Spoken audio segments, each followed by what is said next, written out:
కోడిగుడ్డు పుల్టి చేస్తున్నాను. కొంతమంది పుల్టి అంటారు, ఉక్కురు అంటారు, మీ ఇష్టం. మేమైతే పుల్టే అంటాం.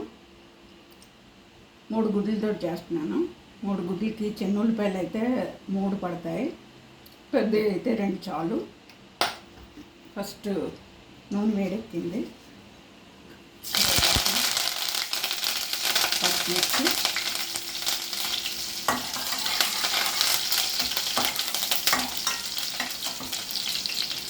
ముందు కరివేపాకు పచ్చిమిరపకాయలు వేసుకుంటే ఫ్లేవర్ దిగుతుంది. కరివేపాకు ఫ్లేవరు, పచ్చిమిర్చి ఫ్లేవరు, కారం తక్కువ పడుతుంది.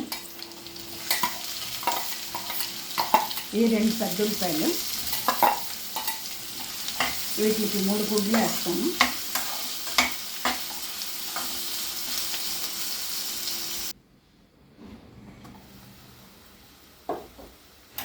కొద్దిగా వేగింది. ఉప్పు వేసుకుంటే తొందరగా వేస్తుంది. స్పూన్ ఉప్పు, ఇంకొంచెం వేగాక అప్పుడు ఉప్పు కారం అన్నీ వేసుకున్నాం.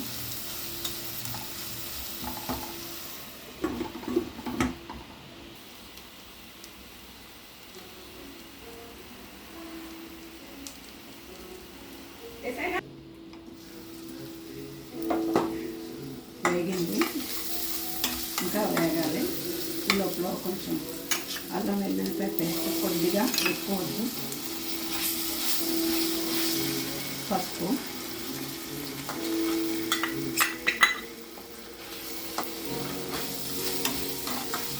ఒక స్పూన్ కారం.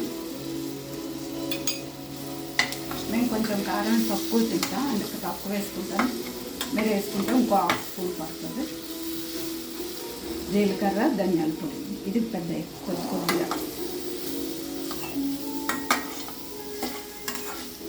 ఇంకొంచెం అయితే సరిపోతుంది.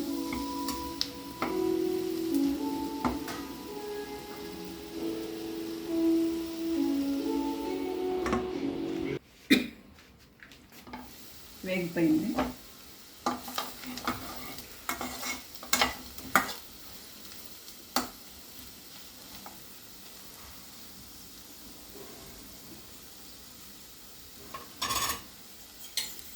మూడు గుడ్లు కొట్టించాను, వేసేసుకోవటమే.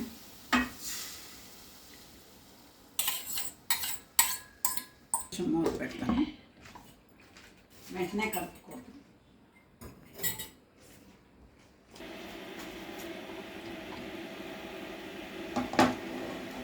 వేగింది, కొంచెం తిప్పుకోవాలి.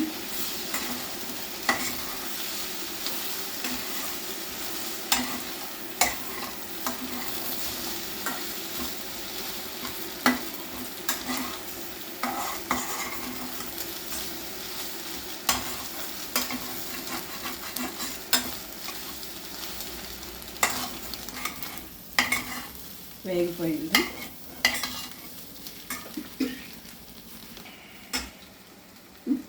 కొద్దిగా మసాలా పొడి వేసుకోవాలి.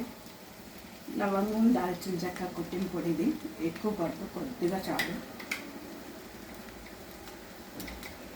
రెడీగా ఉంటే వేసుకోండి, లేకపోతే లేదు, అవసరం ఉండదు. వేసుకుంటే నీ శ్వాసం పడుకున్నా ఉంటుంది, వేస్తాం. అంటే మంచిగా ఉండేది. అల్లం వెల్లుల్లిపాయ పేస్ట్గా టేస్ట్ బాగుంటుంది. రెడీ అయిపోయింది. కోడిగుడ్డు గిన్నెలోకి మార్చేసుకుని అన్నంతో తింటే బాగుంటుంది.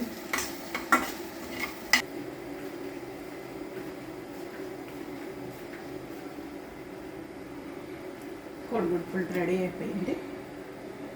అన్నంలోకి, చపాతీలోకి బాగుంటుంది. ఫ్రైడ్ రైస్లోకి కూడా చాలా బాగుంటుంది. మీరు ఒకసారి ట్రై చేయండి ఇలాగా.